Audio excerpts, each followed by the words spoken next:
నమస్కారం. జ్యోతిర్వేదం వారఫలం కార్యక్రమానికి స్వాగతం. ఈ యొక్క వారాంతం లోపల అనగా ఏప్రిల్ 5వ తారీఖు నుండి ఏప్రిల్ 11వ తారీఖు వరకు కన్యా రాశి వారికి ఏ విధమైనటువంటి ఫలితములు ఉంటాయో తెలుసుకుందాం. ముఖ్యంగా గ్రహ సంచారాన్ని కనుక పరిశీలిస్తే కన్యా రాశి నుండి 6వ రాశిలో బుధ రాహుల యొక్క సంచారం జరుగుతోంది. సప్తమంలో అనగా 7వ రాశిలో రవి కుజ శనుల యొక్క సంచారం జరుగుతున్నది. విశేషంగా అష్టమ రాశిలో శుక్ర సంచారం అనేటువంటిది జరుగుతున్నది.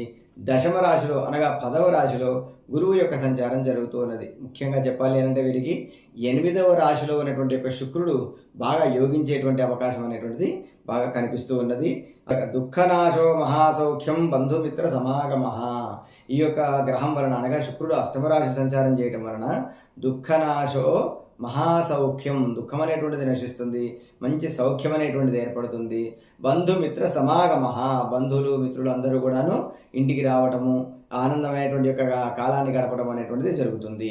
అంతేకాకుండా రాజదర్శనమర్థాప్తి అష్టమే భృగునందనే అని అన్నారు.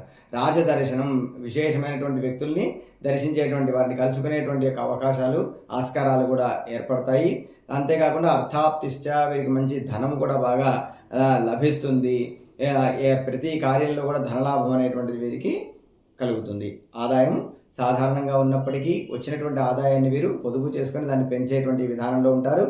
అయితే ముఖ్యంగా ఇంటి అవసరాలు లేదా వాహన మరమ్మతుల కోసం కొంత ధనం వ్యయం జరిగేటువంటి అవకాశం మాత్రం కనిపిస్తూ ఉన్నది. పొదుపుపై దృష్టి పెట్టడం కూడా చాలా ఉత్తమము.